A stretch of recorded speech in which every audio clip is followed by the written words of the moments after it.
जादुई बकरी। समसपुर गांव में एक बार एक सोने की बकरी अपने 10 बच्चों के साथ समसपुर के एक जंगल में उतरी। समसपुर एक बहुत ही सुंदर गांव था।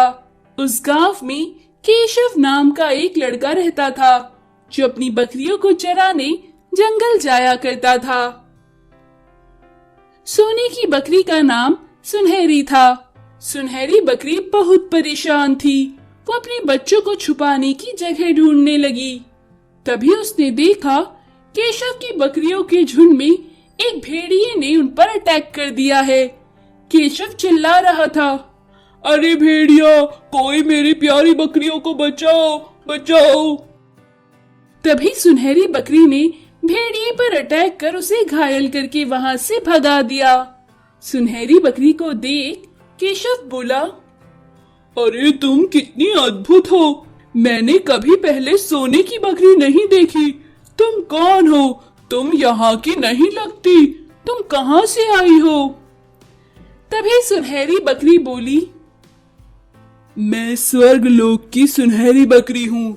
मैं इस वक्त मुसीबत में हूँ, इसलिए मैं यहाँ पृथ्वी लोक में मदद के लिए आई हूँ। केशव बोला, अरे वाह, तुम तो बोलती भी हो। तुम्हारे सर पर कैसी मुसीबत है? क्या मैं तुम्हारी मदद कर सकता हूँ? मुझे बताओ, मैं तुम्हारी क्या मदद करूँ? सुनहरी बकरी बोली, मेरे पीछे एक जादूगर पड़ा है। उसने मेरे कुछ बच्चों को मार दिया है। मैं अपने बाकी के 10 बच्चों को छुपाकर यहाँ लाई हूँ, वरना वो मेरे इन बच्चों को भी मार देगा। तुम उस जादूगर को मार सकते हो। मेरी शक्तियाँ उस जादूगर को मारने के लिए काफी नहीं हैं। केशव बोला, मैं उस जादूगर को कैसे मार सकता हूँ? तुम ही बताओ, मैं उसे कैसे मारूंगा?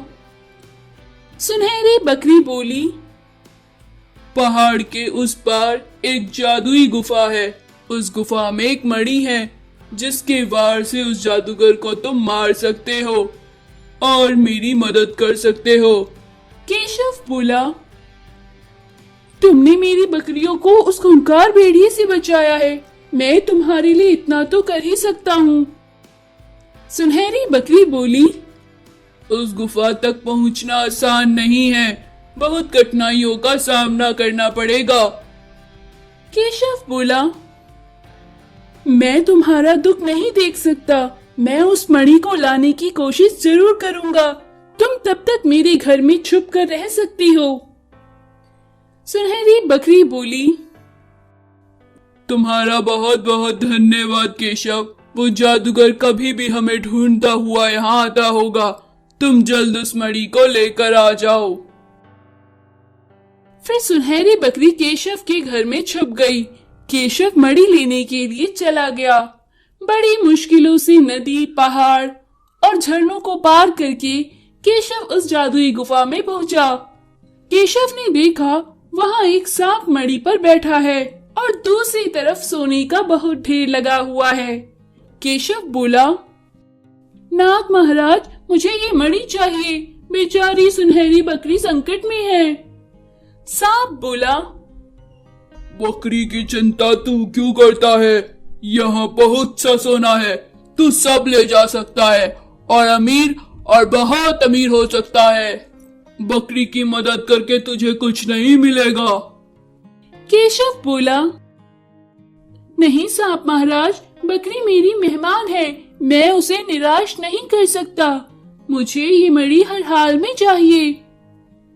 उसकी बात सुन सांप बोला, मैं तुम्हारी ईमानदारी से बहुत प्रसन्न हुआ। लो ये मणि ले जाओ और बकरी की मदद करो।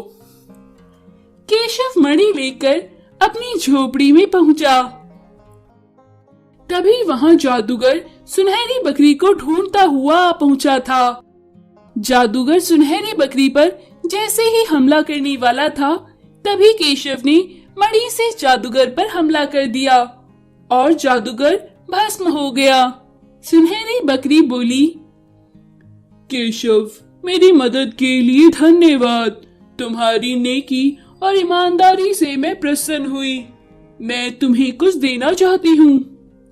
बकरी ने केशव को बहुत सी सोने की मुद्राएं दी और फिर वहां से गायब हो गई। केशव ने सोने की मुद्राएं बेचकर अपने लिए घर और गांव में एक पशु चिकित्सालय बनाया और खुशी से अपनी बकरियों के साथ रहने लगा। लोरी वाले की सफलता। आलमपुर नामक गांव में आशीष नाम का एक लड़का रहता था। एक दिन आशीष को काम की बहुत जरूरत हुई। आशीष आसू सेठ के पास काम मांगने गया। आशीष बोला, साहब आपका तो लोरी में सामान ले जाने का बहुत बड़ा व्यापार है, मुझे भी अपने वहाँ काम दे दो। आशु सेठ लालची था। आशीष को काम की सख्त जरूरत थी।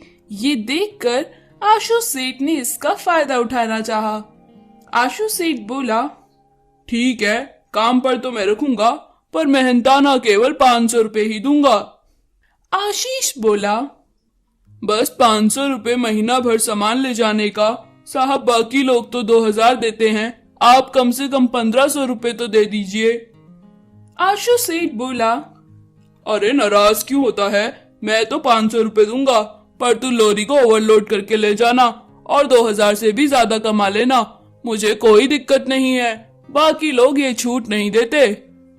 आशीष को लगा, हाँ सेठ ठीक ही कहता है, मैं लोरी में दूसरे व्यापारियों का सामान भी ले जाऊंगा और 2000 रुपए से ज्यादा कमा लूंगा।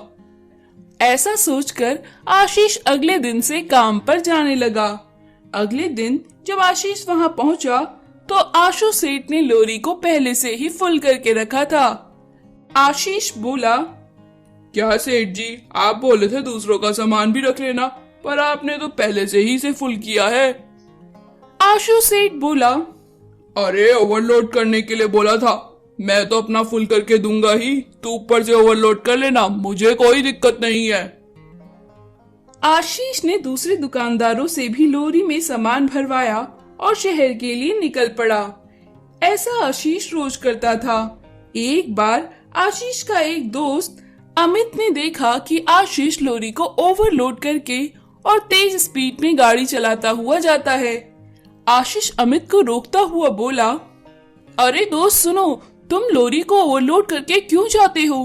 पुलिस वालों ने पकड़ लिया तो लेने के देने पड़ जाएंगे, तुम्हें बहुत नुकसान होगा, तुम्हारा लाइसेंस भी जब्त हो सकता है।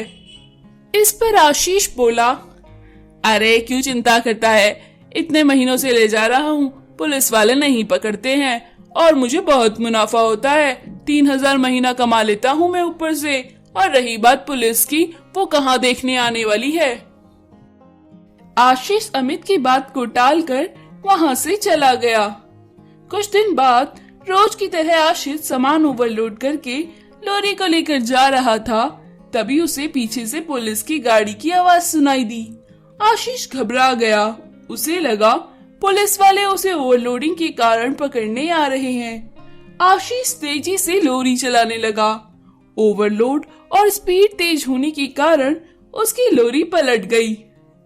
आशीष बचकर भागने लगा, तभी पुलिस वालों ने उसे पीछे से पकड़ लिया और बोला, ए कहाँ भागा जा रहा है, इतनी स्पीड में गाड़ी क्यों चला रहा था? तू जरूर कुछ गड़बड़ किया होगा, तभी पुलिस वाले से डर रहा था।